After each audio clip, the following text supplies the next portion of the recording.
بسم الله الرحمن الرحيم الحمد لله والصلاة والسلام على رسول الله وعلى آله وأصحابه ومن والاه. Dear brothers and sisters, Assalamu alaikum wa rahmatullahi wa barakatuh. It's my pleasure to be addressing you here in Victoria, where you are, from Birmingham, where I am in the United Kingdom. May Allah Azza wa Jal make this gathering one that is of benefit for all of us, inshallah, yawm al-qiyamah. I know it's not easy to speak to a screen and not to have that kind of interaction, but for lack of ability, inshallah, I pray that whatever we're able to get done in the next hour or so will help to reveal to you something that will make you want to get involved in the case of Aafia Siddiqui and to assist. First of all, let me introduce myself, as the brother has explained, and may Allah Azza wa Jal reward all the brothers and sisters involved for helping in this cause. That I am a British citizen born and raised in the United Kingdom, have lived here for the past 56 years, except for 3 main years, and those years I was held by the United States without charge or trial in a Bagram detention facility in Afghanistan, and then in Guantanamo. My story has been told more times than I can remember, and I've written a book and so forth. And this evening isn't about, or this evening here, this afternoon for you, isn't about me. It's about the case of Aafia Siddiqui, who has been described by someone that has first represented me and now represents Aafia Siddiqui, Clive Stafford Smith, as the most oppressed woman. First of all, he said in US prisons. Now he says the most oppressed woman in the world. And so you get some context of background of who Clive Stafford Smith is and why he says this. Clive Stafford Smith has represented, before he came to Guantanamo to represent Guantanamo prisoners, he represented over 20 years prisoners on America's notorious death row stages in the United States prisons. So many of his clients were executed. I was introduced to Clive Stafford Smith when I was in solitary confinement in Guantanamo, where I had not seen another soul other than American interrogators for almost 2.5 years. And he, after representing me, started to represent over 89 other prisoners, amongst them Asadullah Harun, who's the last Afghan to be released to Guantanamo after almost 20 years without charge or trial. And when he eventually took on the case of Aafia Siddiqui a couple of years ago, he looked at the extent to which she had been subjected to things that none of the men had.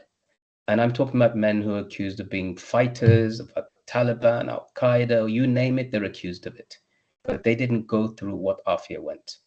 And what did Aafia go through? The 3 key things that she's gone through that none of us did.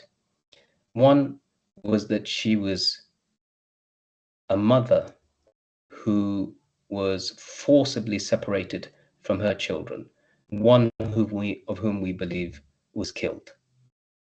2, that the time that she spent in prison, in Bagram in particular, where some of the worst torture happened to her, the United States deny that she was in their custody, and we have proved otherwise beyond doubt. And 3, that she, even now as we speak, in the prison in the United States of America, has been subjected to sexual and physical violence repeatedly in a prison that has been described by activists as a rape camp in the United States of America. And that is because over the past 7 years, 13 prison officers, including a Christian chaplain, have been convicted in FMC Carswell of the crimes of sexual assault, including rape, of which Aafia has been one of the subjects. And so that I say as somebody who myself, I'm a survivor of torture. I'm a witness of murder by American soldiers in Guantanamo. And indeed, the thing that would connect me to Canada was that I spent some time in prison in Bagram with Omar Khadr, who you all know was a child that was sent to Guantanamo and was terribly tortured. I saw Omar Khadr when he was first brought into custody. His torso had been ripped open and stitched. His eye, he'd already lost one of his eyes. His hands were damaged, his legs were damaged. He was a skinny, gaunt, weak-looking teenager at the age of around 14 to 15 years old. And I saw him being brutalized by the American soldiers. So despite all of that, Aafia's case is worse. And if there's anything that led me to be connected to Aafia's case, that is that in Bagram, where I was held with Omar, as I said, I used to hear the screams of a woman. This was around mid 2002. So it's impossible that it was Aafia, because Aafia wasn't taken into custody until March 2003. But nonetheless, it was somebody's wife, it was somebody's daughter, it was somebody's sister. It was a woman who the Americans were torturing. And that means that there must have been more than one woman in custody. It means that there must have been more than one woman who's being physically, morally, and sexually violated in the land of Islam by invaders and occupiers. And so it takes me then to the story of Aafia Siddiqui itself. Who is Aafia Siddiqui? Why is she such a cause? Why is it this case? Why is it that senior members of the Taliban have been freed and are back home, and are senior government ministers? I know this because I've met with them many, many times.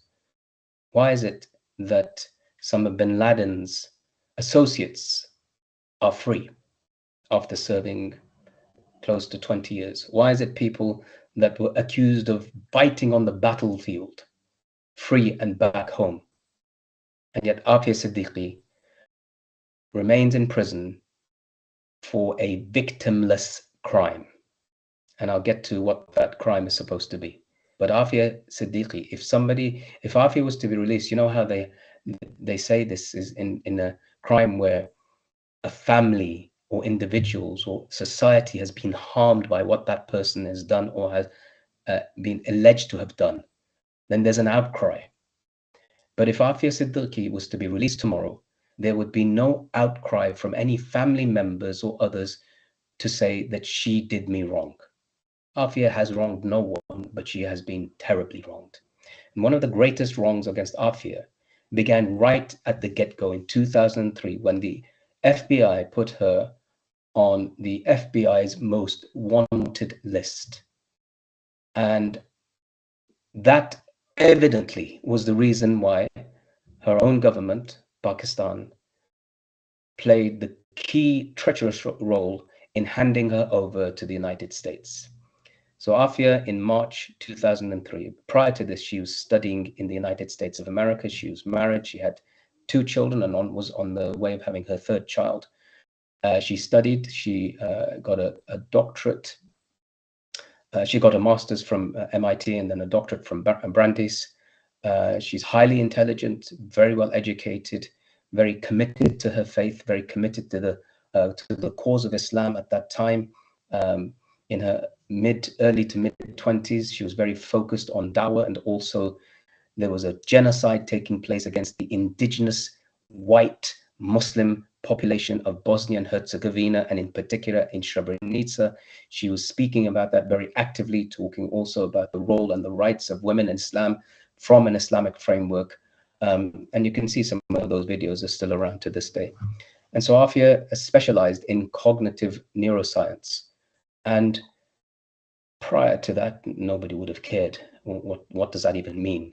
But once she's taken into custody and the United States war machine is creating enemies that don't exist after 9/11, being a scientist and a Muslim woman who is concerned with Muslim affairs, and her name has perhaps been passed by someone through the various methods of torture that the United States was experimenting with, Aafia Siddiqui gets to become known as an Al-Qaeda scientist.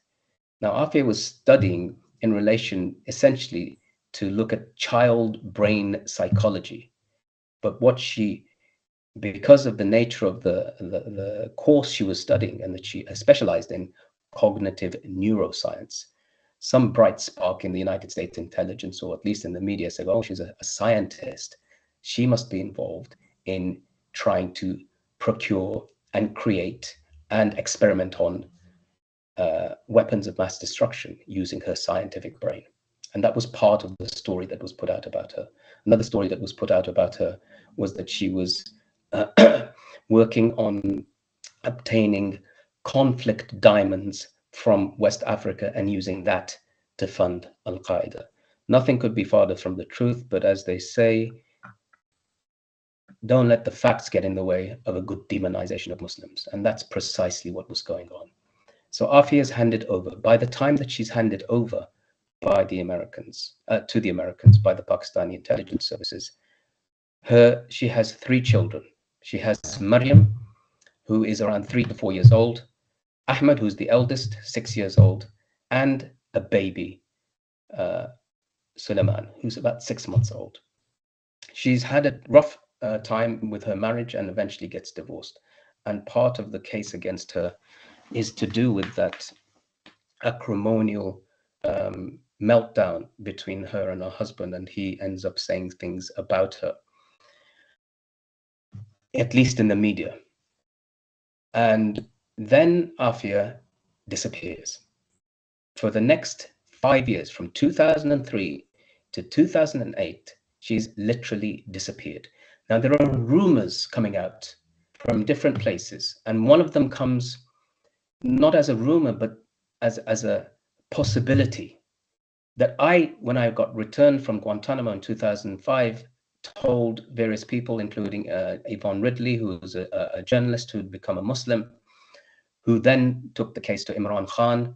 I also met Imran Khan, told him about it, that I heard the sounds of a woman screaming in Bagram. Could this be Aafia? Eventually, we realized it couldn't have been because of the time frame, but it did open up the door of the possibility that there are women being held in Bagram and that they are being tortured.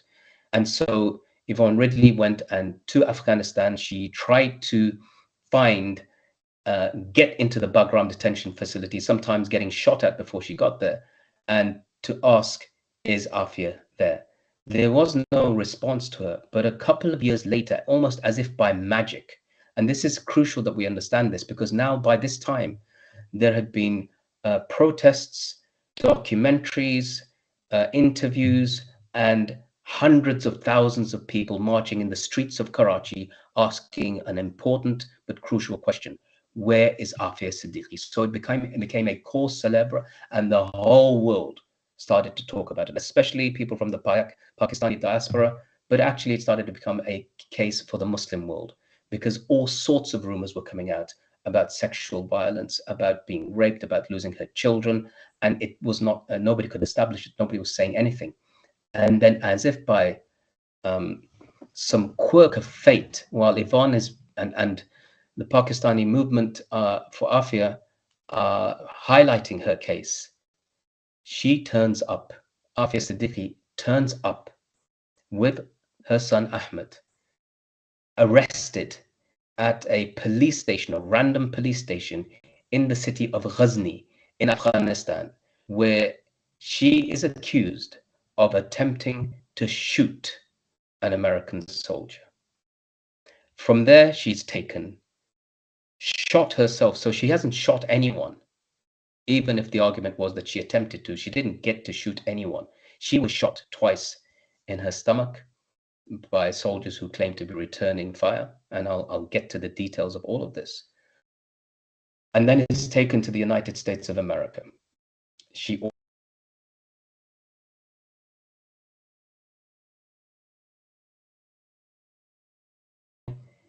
is presented as this extremely dangerous Al-Qaeda female operative.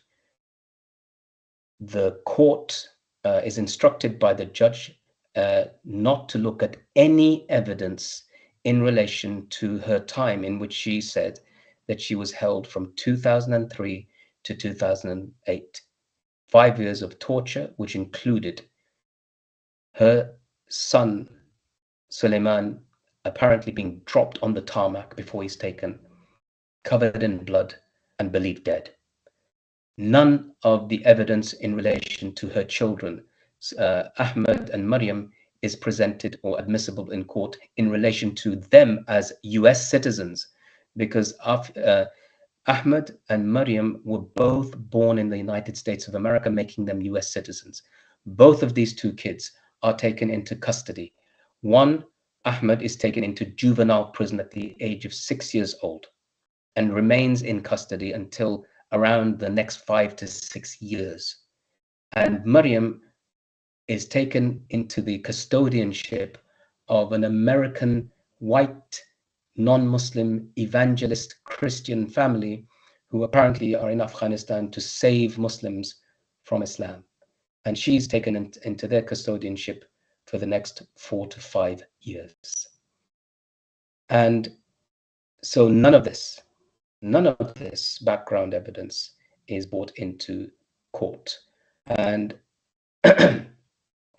what happens actually is that, if you can imagine this, and I know all of this because as I said, I've gone back to Afghanistan many times, and we've gone back to all the prisons, to the police stations. We've taken eyewitness testimony from scores of individuals who've signed affidavits and sworn documents about not only having seen Aafia, being next to her in a prison cell in a dungeon in Bagram, but also seeing her transferred, seeing her present in at all the various junctures, including in the police station where they claim the crimes that she's alleged to have committed took place. So what are the crimes?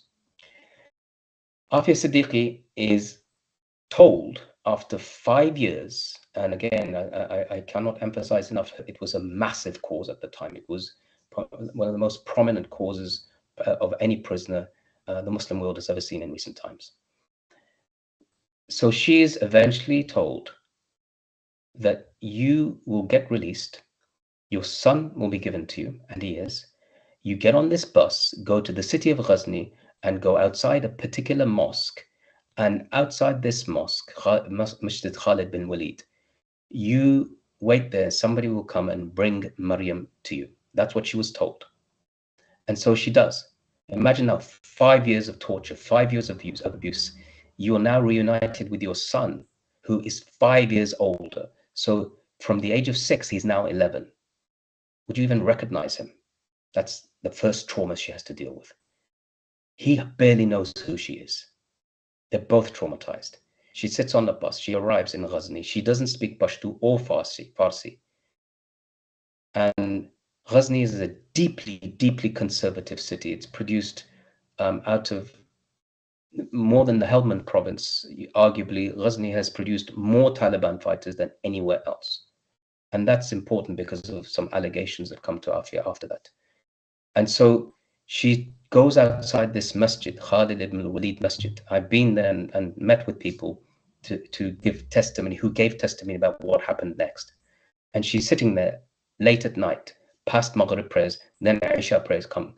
And it's unusual to see a woman sitting around there anyway. And a tailor sitting up in the window notices that there's a woman there, and he goes down to the prayer times and he starts to speak with her because he speaks Urdu. He lived in Pakistan for a while. While he's speaking to her and saying, "Sister, don't stay here. Go to my auntie's house. There you'll be safe. Come back the next day." She said, "No, I can't." In Urdu, she says, "Main kisi ki intezar kar rahi hu," which means I'm waiting for someone. As she's saying this to him, several cars of Afghan National Police surround her and him. They make a semicircle around her and him and point their weapons and scream out in Farsi, "Pakistani suicide bomber."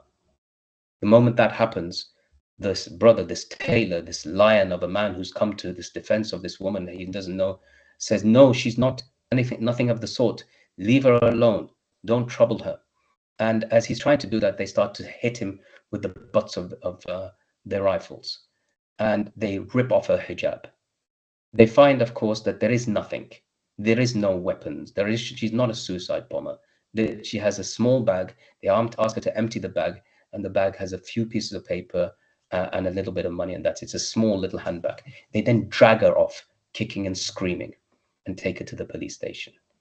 And when we met him, he said, I've been waiting for 20 years to tell somebody this story so that I can do something with the evidence that I saw that day. And we met him after all these years.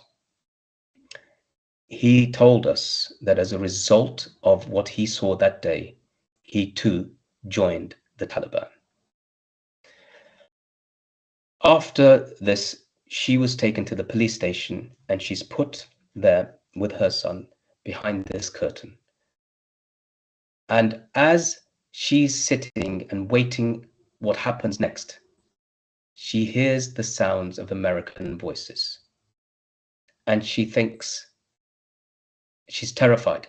They're going to take me again. So she stands up and she peeks behind the curtain. And here's where the discrepancy comes. And this is why Aafia Siddiqui is in prison serving 86 years.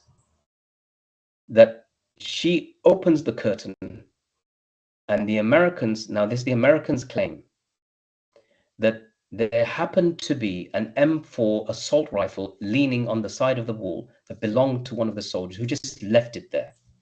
And she picked up the gun and she tried to shoot and she missed. So they returned fire, drew their sidearms, or one of them drew his sidearm and returned fire and hit her in the abdomen. That's their version. Now, Aafia's version is that I looked because I was terrified of being taken by the Americans again. They panicked. And they thought, how is it possible that I am free? When they've claimed that this is a suicide bomber, how is it possible that I could just open a curtain? So they fire. Nobody bothered to ask, how is it through American protocol that not a single occasion has occurred in over 22 years of the war on terror in prisons of Guantanamo, Bagram, Abu Ghraib, where grown men, let alone women, were unable on a single occasion to grab an American soldier's weapon and use it against them. And the reason why is because American protocol, when it comes to the weapon, is so stringent, it's so strict, that it is almost an extension of their body. They cannot leave their weapons just lying around. And even if it was lying around, how was it that she just fired? Did she not have to chamber around? Did she not have to take it off safety? Or did the soldier leave his gun lying around chambered off safety? Because how would Aafia know, considering all the weapons in Afghanistan at that time were pretty much Russian Kalashnikovs? How would she know how to cock an M4? How would she know where the safety catches in seconds of grabbing the gun? And none of these simple things were interrogated. But more importantly, the testimony from officers in the building tells us that barely any of them were interrogated, barely any of them were spoken to. Forensic evidence, there's just nothing there. Fingerprint evidence, nothing there. In the end, it was just after the height of the war on terror and all of the fact that American soldiers are coming home in body bags from Afghanistan and Iraq, and you put them into a jury in New York of all places, and you present in front of that jury, here's Lady Al-Qaeda.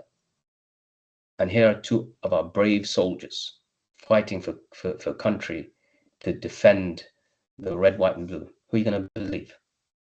And that's what it came down to. Simple as that. And if that was not bad enough, why, on what basis do they give this woman 86 years in prison?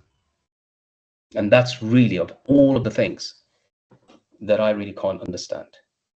As I said, I have met in Afghanistan not just senior members of the Taliban who were held in Guantanamo 14 years with us and returned, and now are the senior ministers of intelligence, of the interior, of defense, of the borders.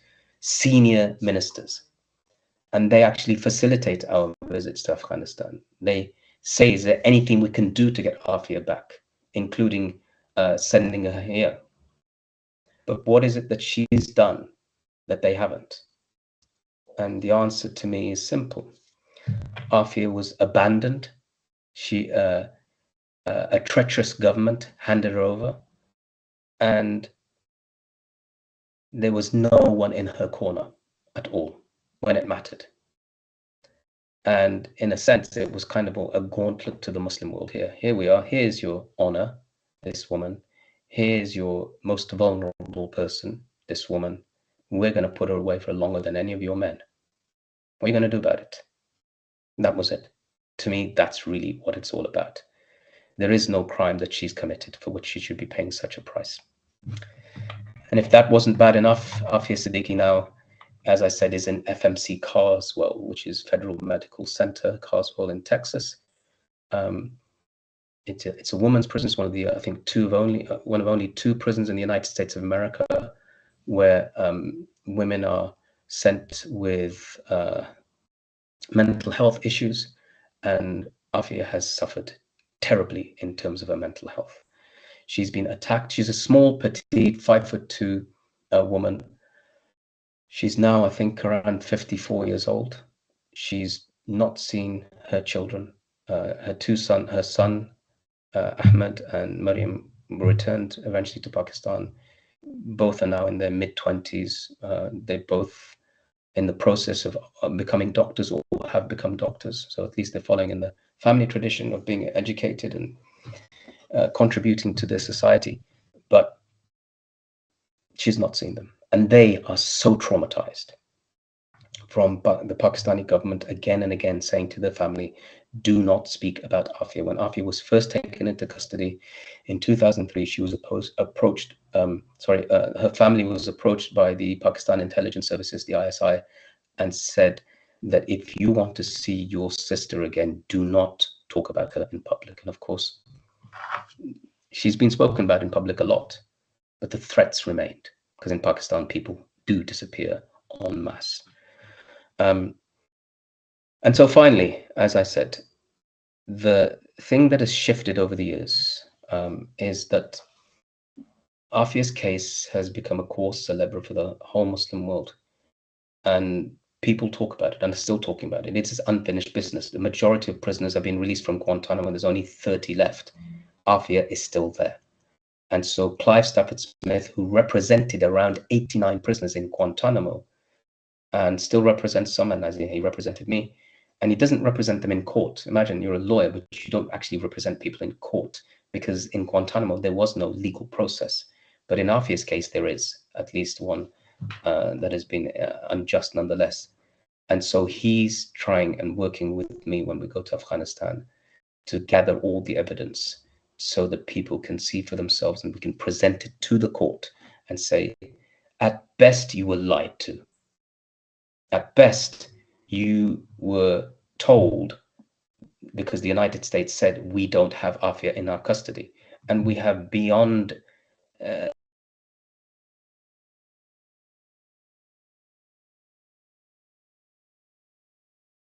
families from who saw her eye to eye. So that's the first lie. The other lie is that we have testimony from police officers who were in the police station at the time when she was taken into custody. And they have said that she did not try to shoot anyone. In fact, there's another allegation which was later dropped, and that was Aafia Siddiqui was not only planning to attack the Americans, she was planning to attack Afghans. And now listen to this. They claim that she had a list of targets, and that list of targets included the house of the governor of Ghazni. It included attempting to poison the water system of Ghazni. And here's the funniest part. The intention to bomb a masjid in Ghazni called Al-Jihad Masjid. Now, as I said to you this before, Ghazni has produced the most mujahideen to fight against the Americans than any other city. So Aafia Siddiqui, this great Al-Qaeda female operative, is now going to bomb the mosque where people who are potentially going to fight Americans pray.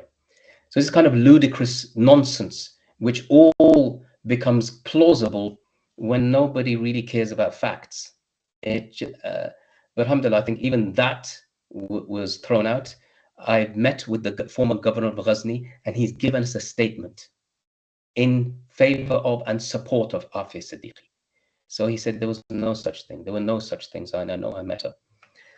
So what we're asking people now, there's two things that we can do. One is that we go the legal route to get Aafia's case overturned. And I think it will do at some point. And if not overturned, at least to really argue about the sentencing. How is it possible that this sentencing could even have taken place? How is that normal? How is that even a thing? Attempted murder would have got you, in America, would have probably got you 5 years, maybe 10 at max. But attempted murder, where people who've killed American soldiers are free because it was a state of war. So that's one aspect. We could get that case relooked at from all the different aspects I've mentioned, but it will take more time. The other opportunity we have is Aafia Siddiqui could be transferred to Pakistan if there's an agreement, if there's a push by the United States of America. And by that, we mean that Joe Biden is going to leave on the 20th of January, and we are petitioning him. And that petition has been for the first time, actually supported by the Pakistani government. Pakistani government, the Prime Minister Shehbaz Sharif has written to Joe Biden asking for clemency and supporting the clemency claim that has been put forward by the lawyers, calling for Aafia to be released to be pardoned as a final act of mercy by the American president. So we are asking people to sign a petition. We've got around 500,000 or close to it. Now on that petition, we want to get 1 million, and we think that's possible. And the other thing we want people to do is to write this letter. We've got the template of the letter already set up by activists for Aafia, and it's simply a question of adding your name, your email address, and pressing send to Joe Biden. And I can send you the links for that if you don't already have access to them. So inshallah, that's really it in a nutshell. That's the case of Aafia Siddiqui. That's what we have looked at. That's what we've uncovered, and that is what we seek from you in terms of activism. Now, in the end, subhanallah, whether a person remains in prison or a day, or remains for significant periods of time, as somebody who's been working on cases, I always looked at the story of Yusuf alayhi salam, and particularly in prison. Of course, every prisoner will say this, that they feel a particular connection to the story of Yusuf alayhi salam. And when he says, "Rabbi as-sijnu ahabbu ilayya mimma yad'ununi ilayh," that, oh my Lord, my prison is more beloved to me than that which they call me to. And my work has been surrounded with prisoners, guys coming home after 20 years, 22 years, 15 years, 16 years. That's normal. It's so normal. But in Afia's case now, if she comes home, we don't even know how she would restart her life. It's been so terribly disrupted. I don't even know if she has her full she's very intelligent still, but I don't know if she still has those mental faculties there. How do you deal with the concept of losing your son? How do you deal with the concept of not seeing your children grow up as a mother? How do you deal with the concept of her mother? I met her mother a few years ago. She died waiting for her. How do you deal with that? How do you deal with being attacked and beaten and brutalized and called all sorts of names and being abandoned by your own government, being handed over by your own government? How do you deal with any of that? So it requires the iman, the strength, the reliance, the tawakkul of mountains, let alone men. And so Aafia is a deeply unique individual.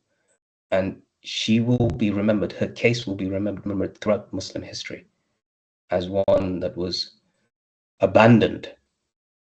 And one day when she does come out, everybody will have to look to see, what did I do and how was I connected? I'm from the time of Aafia Siddiqui.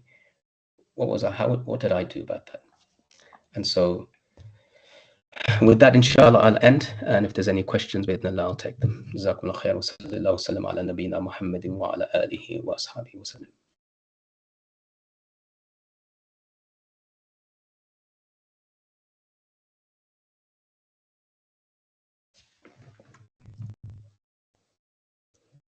There actually,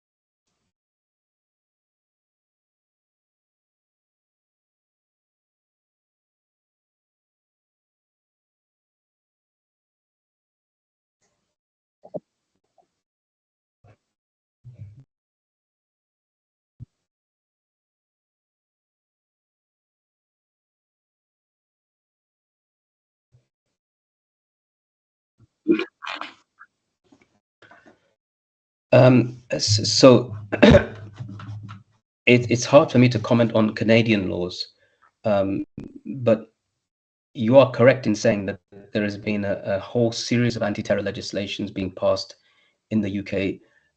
I would say even before the war on terror, but certainly after. We've had at an average over the past 20 years, a new law passed every year, which almost in de facto terms addresses or applies to Muslims. I don't know if it's to that extent in Canada, but whatever the frequency of legislation against you, it is really important now, especially now because of what's happening with Palestine. And again, I know we have different laws, but it is like a litmus test for us in the sense as Cage, as an organization that's been doing this since 2003.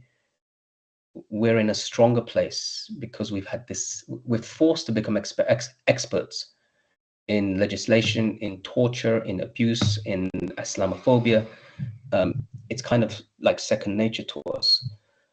But that doesn't mean that somehow we're not affected by these laws. The thing that we're able to do, and I would suggest and hope that this could be done in Canada, from whatever your Islamic persuasion, whichever background or schools of thought or wherever ideas you come from, the targeting of Muslims affects all Muslims. Whether it's on the street, how you look, whether you've got a beard, it doesn't matter whether you're black or white. It really doesn't matter because Islamophobia sees through that. And if you're a woman that dons the hijab or the niqab, you are a target. It doesn't matter if you're black or white. And it doesn't matter which school of thought you follow. It doesn't matter if you detest the other person based upon his or her ideology opposing yours. As far as the Islamophobes are concerned, at least on the streets, they see you the same. When it comes to structural Islamophobia, when it comes to state-sponsored legislative Islamophobia, they'll differentiate slightly. They'll say, okay, there's the good Muslim, which is the one that kind of helps to water down Islam and helps to weaken the ideology of Islam. But generally, whoever you happen to be, they'll target you too. And one example, I don't know if it's in Canada, but it's in the United Kingdom, is Schedule 7 of the Terrorism Act 2000.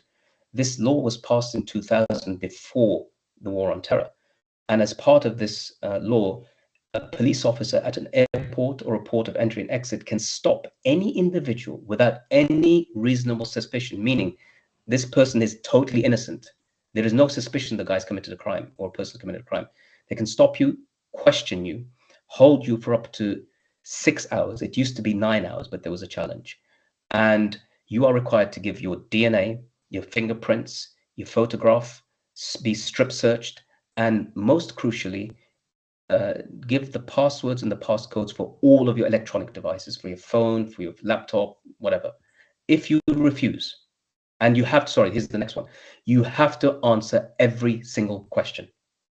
You cannot invoke the right not to say anything or right not to reply or the right to silence. If you do, you may be arrested, prosecuted, and convicted as a terrorist. I don't know if that exists in Canada, But if such laws existed, I would dare say they would most likely apply only to Muslims, because the majority of people targeted under this law are Muslims. So my suggestion is for brothers and sisters in Canada to, if you don't have an organization that's similar to Cage, create one. And if the community can't do the things that the organization can do, make it strong, meaning support it financially or through campaigns, through activism, through lawyers. But most importantly, and one of the things in Cage we ensure everybody involved with the organization is they have a very strong, firm understanding of their deen. Because we tell them that in this path, you may get arrested, you may get targeted, you may get refused entry to a country, your bank accounts may be closed. That's at best. I'm not trying to frighten you off, but we need our leadership, and those who come to our defense need to be people of strength and vision, but they can only be as strong as the shoulders that they stand upon. So that's really my advice to you.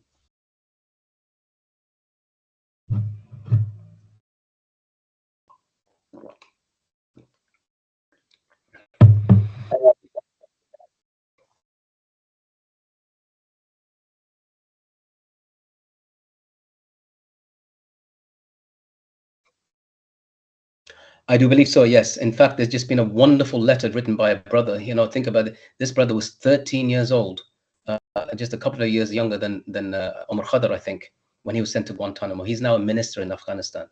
But he wrote this beautiful letter. I wish I could share it with you, to Aafia Siddiqui. It's a really long letter. And in it, he talks about Aafia as being an example for the Ummah, of walking in the steps of Asiya and Maryam alayhi salam. And so, yeah, he's just written this letter and it's gone through. So letters are getting through. Obviously, we advise people to be mindful of what they say, but they are getting through, and she appreciates those letters.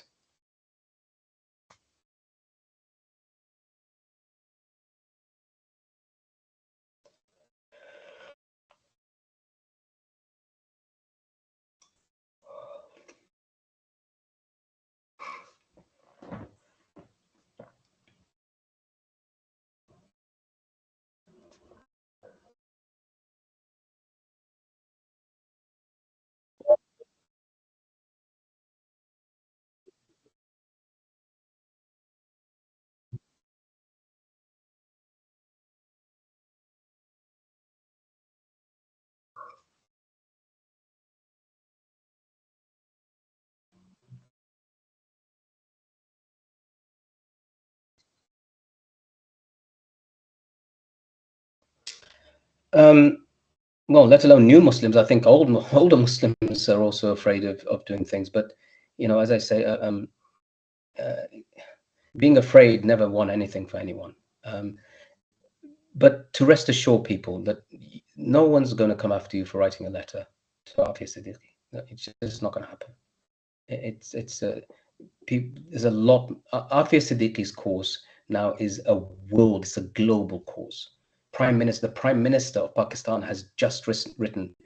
He's just written a letter to Joe Biden, calling for Aafia to be released. So if one prime minister can do that to another president, then you as an ordinary person have nothing to fear at all. Do not. There are things to worry about in this world. Writing a letter to Aafia Siddiqui is not one of them.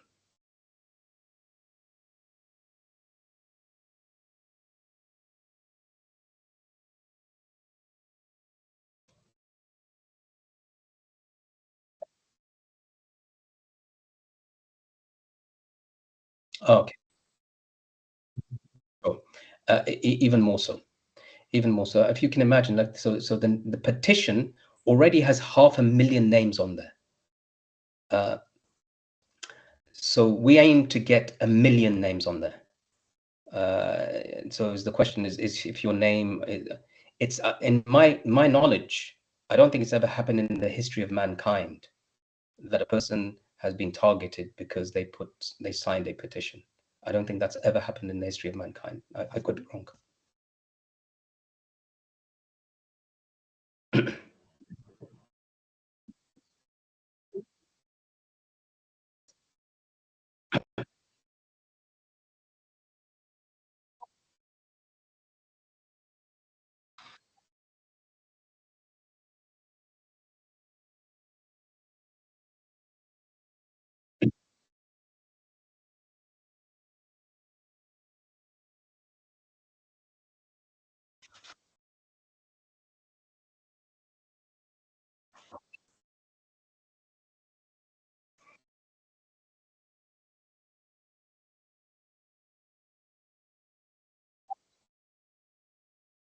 Jazakallah khairan.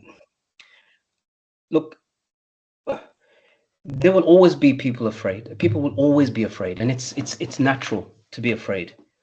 And I can't say to you that in advocacy, in the work that we do at least, that we should tell people there's nothing to be afraid of. Why shouldn't, when the Prophet ﷺ and the Sahaba took on the role of Islam and took on the deen of Islam, at the pledge of Medina, of Aqaba, the Prophet ﷺ said that there's going to be hardship and conflict in this pledge. He was honest. And the people of Medina gave him the pledge knowing so. And we're inheritors of that. So let us try to, at least amongst ourselves, build people who are strong. And what I mean by this is, sister, because it's an important question, because fear is always presented as some kind of, let me keep my head down and I'll be okay. If I put my head up too high, they'll come for me. If that was the attitude of the prophets, of the Sahaba, and beyond, none of us would be Muslims today. It's a fact. None of us would be Muslim, would still be whatever the people that the Sahaba made da'wah to, only the da'wah wouldn't have got through to them. In the same way, when the Prophet ﷺ said, أفضل جهاد كلمة حق عند سلطان جائر, that the best jihad, this word terrifies everybody, it terrifies Muslims alone, non-Muslims, that the best jihad is speaking a word of truth in front of an oppressive ruler. Why? Because if you're in the battlefield, you got a sword. Somebody comes for you with a sword, you can defend yourself, you can fight back, you got a shield, you got weapons. So that's a jihad, and there's a great reward for it. But when you speak the word of truth against a powerful, tyrannical, oppressive ruler, then he's coming for you. You're just one person, and he's the state. And that's why the Prophet ﷺ said, Sayyid al-Shuhada Hamza ibn Abdul Muttalib, that the master of the martyrs is Hamza ibn Abdul Muttalib, and a person who spoke the truth, he enjoined good and forbade evil, and as a result was killed. So here you got the master of the martyrs fighting in the battlefield, and he's at the top rank. But next to him is the person who is targeted because he spoke a word of truth. One fought with his sword, the other with his tongue, but both are at the top level. So my sister, saying this to you, it's really important that we create from amongst us men and women who are strong, who are capable, who are articulate, who are intelligent, but also we create, because not everybody is a speaker, not everybody is an activist, not everybody is a lawyer, that we create a system around them, that if he or she falls, there's enough people around them to take care of them financially, morally, spiritually, physically, in any way. And that's those people who want to stay in the background. So that's my advice really, is that we really create individuals and organizations amongst ourselves.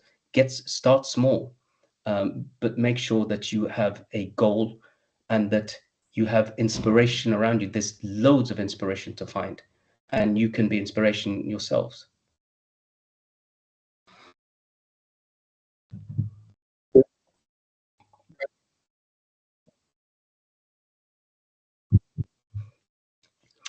Well, remember, Afi's children now are not children; they're adults. As I said, two of them now. One of them has actually just become a doctor, and one is in the process of becoming one. So, alhamdulillah, they're taken care of in that sense.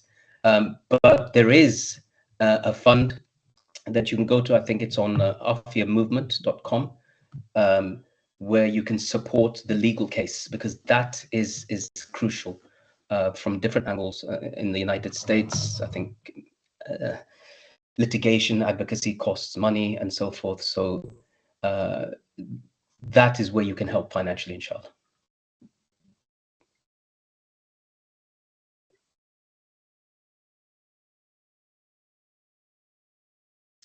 Okay, so they can be mailed to, if you go again to there's different website. You can either go to the Cage website, you can go to aafiamovement.com, freeaafia.org. So there's a few different organizations, but you can easily find them if you just do a search.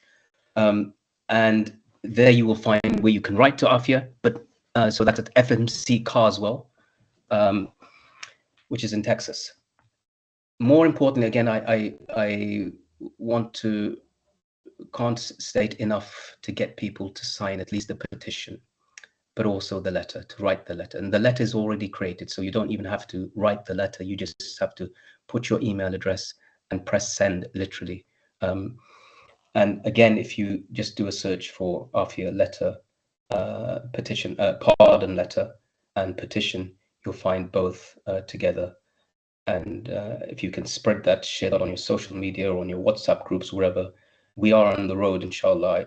I do believe that before Biden goes, before he's able to make the decision, that we can get a million strong petition to him. And that will be a very, very powerful petition.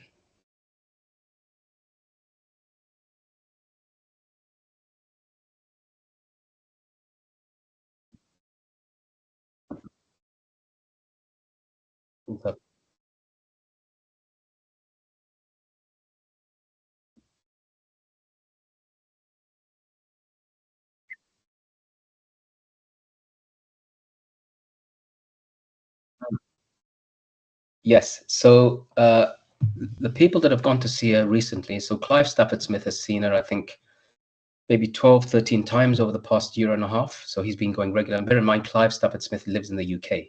So he's been going back and forth. Also, he has another, there's a sister called Maria Kari, not Maria Carey, Maria Kari. And she goes regularly also to see Aafia Siddiqui. And she has spoken, mashallah. I mean, he just did a recent video when she spoke about Aafia's connection to the Quran and to the Sunnah. And she spoke deeply about how Aafia has this very, very strong connection to the Quran, as most prisoners do, become intimately, deeply knowledgeable about tafsir and about asbab al-nuzul and all these subjects. It becomes like a second nature for her to discuss these subjects. So she does so, and as well with the hadith. So she said it was very, very warming to hear this from Aafia, and also she has a great love for poetry. And I remember the last time I went to Aafia's house in Pakistan with her sister Fawzia and her mother, who was alive at the time. May Allah have mercy on her. Her house was a place where they were reading poetry. It was a place of poetry, of the poetry of Allama Iqbal, who is one of the great poets and ideologues of the founding of Pakistan. So yeah, much of that is Aafia appreciates that part of it. Though, as I said, there are certainly periods of time when she's visited by her lawyers, when she recesses into some dark places, which are a result of her trauma.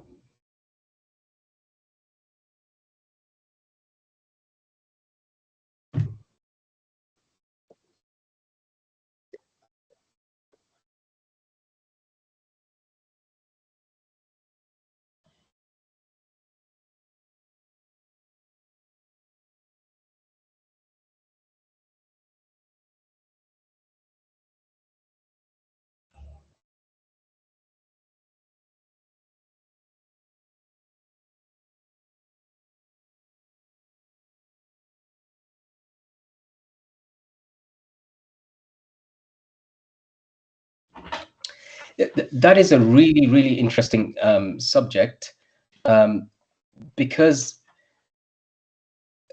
there have been many attempts at trying to hold Bush to account.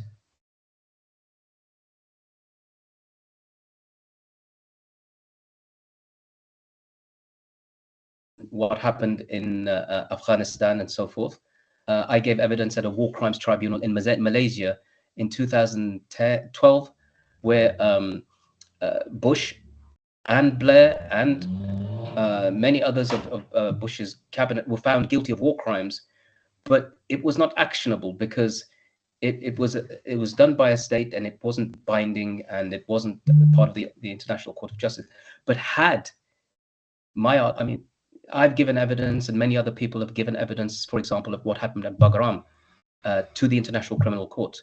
The United States response, I kid you not, was that they threatened the International Criminal Court prosecutors.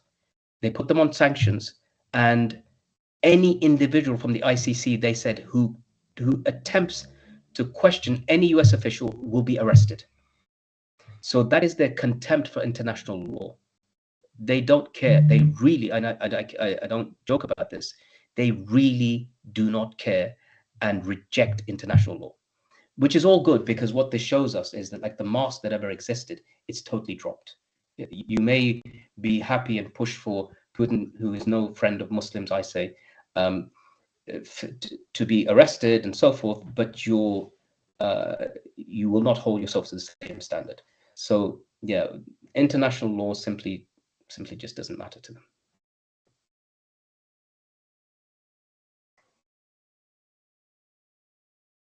To the end, inshallah, if there's no more questions.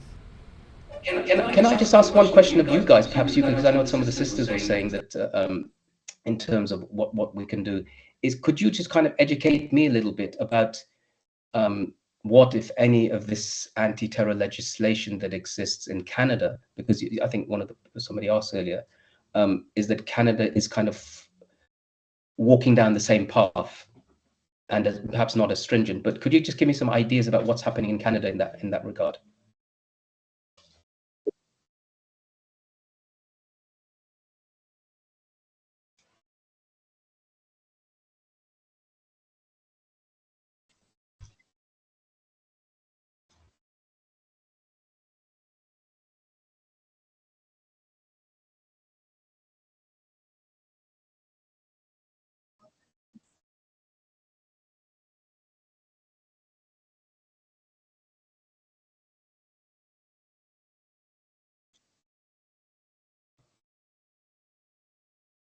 The family, the Afzal family, I think they were a couple of years ago were run over by a trucker and things like that. So very high profile cases of Muslims who were murdered, and specifically by Islamophobes. And so there was a lot of public pressure about this, and Justin Trudeau established this office about fighting Islamophobia, but at the exact same time, obviously, is pushing forward and supporting and continuing policies that were previously established that target Muslims specifically.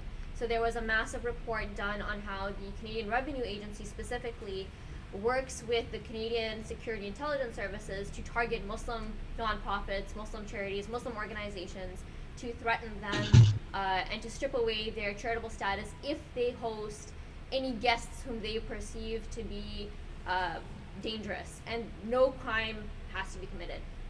There have to be absolutely no criminal allegations, none of it. Just the Canadian government doesn't like it if you have certain speakers, and obviously these speakers, these guests, imams, whoever they are, if they speak for Islam, if they speak for Muslim causes, if they speak anything against the government and pointing out the hypocrisy of the government, and we know this, again, personally, tons and tons of Muslim organizations have experienced this, where the CRA will come after them and audit them and come up even with false accusations to say well, you did this, so now we're stripping you of your charitable status. That's just one example. Then we have just ongoing, pretty much all over North America, and I'm sure the UK as well, illegal surveillance, entrapment of Muslims. And again, we have in our own city here in Victoria, there was a Muslim couple, white converts who are actually struggling with mental illness and substance abuse, and they were entrapped online by members of the RCMP, and I think CSIS was involved, but I think it was primarily RCMP, and they were, actively told by these secret agents who were posing as Muslims, oh, don't go to the masjid or the Muslim community here, they're corrupt and liberal and this and that, you need to go blow up the Parliament building. And it was an entire entrapment sting. Eventually, they were freed, and the RCMP was found guilty of this entrapment. And these are just cases that have been going on and on. There was the Toronto 18 case, another famous entrapment case, also earlier 2000s, and this is just ongoing. So legislation-wise, I don't know the details, but we have a massive campaign from the very top all the way down to local PD. Local police departments are also complicit in engaging with the RCMP and CSIS, monitoring Muslims in the community, again, illegal surveillance, just this very concerted Islamophobic campaign against the Muslim community, and a huge push too towards connecting with certain Muslim organizations and masajid where they come in and try to make themselves seem, like they're helping the community. So RCMP liaisons, or CSIS agents who come in and say, we're just trying to help you so that you guys are not victims. It's very common for certain masajid, certain masjid boards, individuals in positions of power and leadership to invite these people to the masjid, to have active relationships with them, and will literally report on people in their own communities. And again, these are not Muslims who have actually done anything wrong. It's literally like, oh, this Muslim has expressed concern over the state of Muslims in Syria or Afghanistan or Palestine or just locally. They are now suspicious. They are now objects of suspicion. Now they're going to be harassed. Now they're going to be targeted. Now CSIS agents are going to come visit their friends and family members and other people in the community and ask about them. So there's very much a culture of trying to turn Muslims against each other. And of course, that's in alongside the political elements of this, alongside the Canadian Revenue Agency, which is like the tax structure, basically, going after Muslim organizations. So it's a many-pronged effort, and I would say that in Canada, unfortunately, even though we have at least one national organization that does work towards Muslim civil rights and trying to deal with some of these cases, even they are very cautious to not take on cases of individuals whom they see as problematic. So if there is an imam who makes statements or has a reputation for being particularly outspoken against the government, they will not take that case on because it's seen as compromising the other cases they're dealing with. So we don't have a concerted Muslim human rights organization or civil rights organizations that have a backbone, that are willing to stand up to the government and to the media especially and say, it doesn't matter how much you portray us as being radical or extremist or whatever, we know our rights, we know what we're doing, and we're going to keep calling this out and we're going to keep fighting against it. So I would say in Canada especially, our Muslim culture is one of weakness, of fear, of cowardice, and our leadership is very much complicit in this because, like I said, they are the ones often actively inviting members of surveillance agencies to our centers, to our masajid. Jazakallah khair. I mean, that was very, very informative in a very short space of time. You managed to put in a nutshell the experience of Canada over the past couple of decades. We I guess, as an organization, as individuals, we're kind of unique in that sense, but we have a huge amount of support from the community. But it wasn't like that in the beginning. In the beginning, it was, as you're saying it is right now, the sending in of people into masajid and marakiz to kind of affect influences within our community. Such people do exist to some degree now, but they've been largely marginalized. Their organizations have become defunct. The sellouts, as it were, have become irrelevant, and that is because over a period of time, people see consistency. They recognize. They might, they may call you the people you don't want to touch, the cases you want to keep away from. But one thing everybody does recognize and does begrudgingly accept is consistency, sabr, istiqama, holding on to your principles, no matter how you get hit. So it's really interesting to hear that. I know the Canadians were the second or the third largest country in the world, and where are I don't even know where you guys are on the map, physically in comparison to I don't know, Toronto or whatever, the coast. But remaining united is so much harder in a place that's so vast than compared to the UK, where you can be anywhere within a couple of hours. So that's one aspect of unity.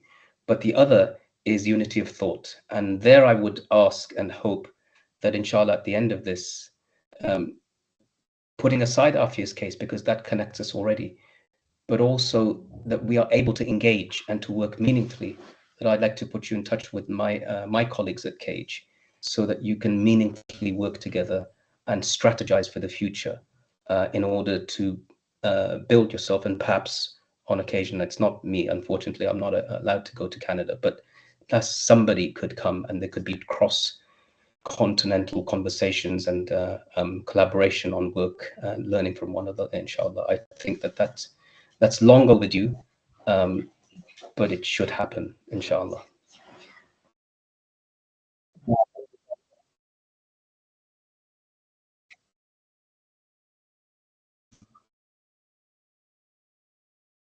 And let me also reveal something that I haven't revealed, at least to the Canadians, is that I'm actually married to a Canadian. But that's for another time, inshallah.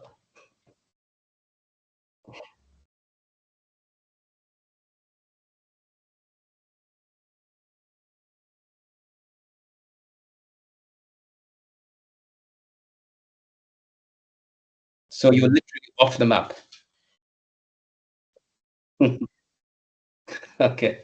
Well, alhamdulillah. So you're at least you're extreme in one way.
Yeah, and that is something. So a lot of what's happening there, we I guess things probably happen.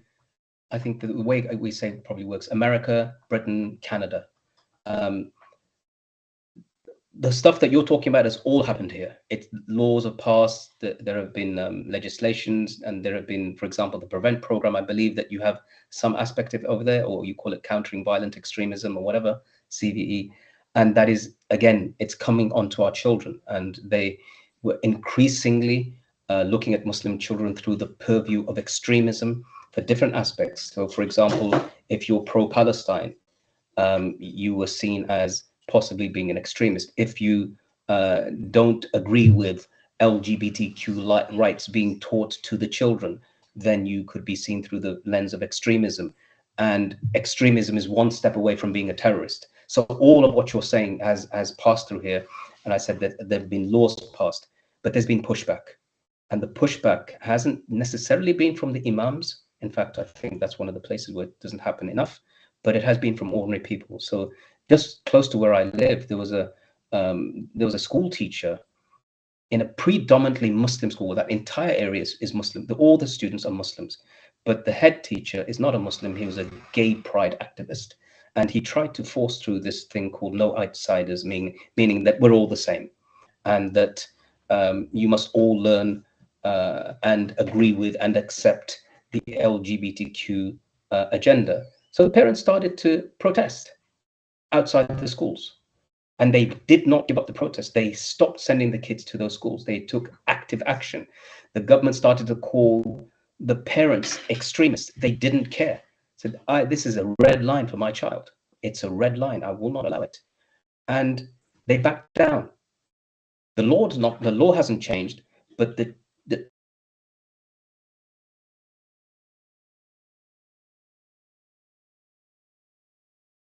and you're going to suffer and so forth. But there's a point at which you've got to take a stance.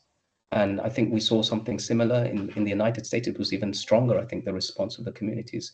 So unfortunately, like I said before, it will require taking a stance sometimes, which will essentially mean some kind of risk.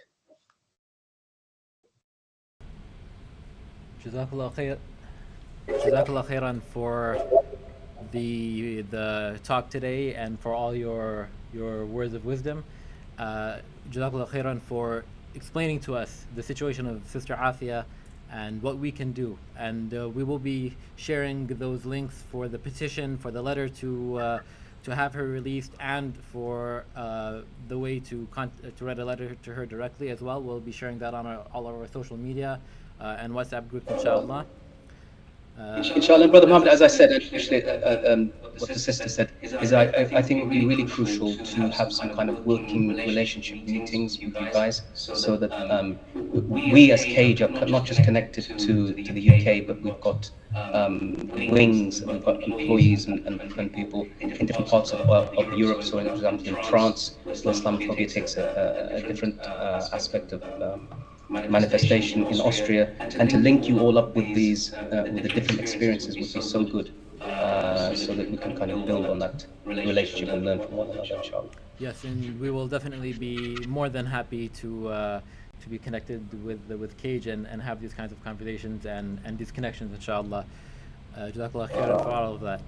And I'd like to say to everybody who attended today, both whether it's in person or virtually, we really appreciate everybody who came, and inshallah we have all learned something, and we can implement some of these things, especially when it comes to signing the petition and sharing that petition to anybody that we know, anybody and everybody that we know, sharing that petition and that letter, and to work towards freeing our sister. Jazakallah khairan. Subhanakallahumma wa bihamdika ashhadu an la ilaha illa anta astaghfiruka wa atubu ilayk.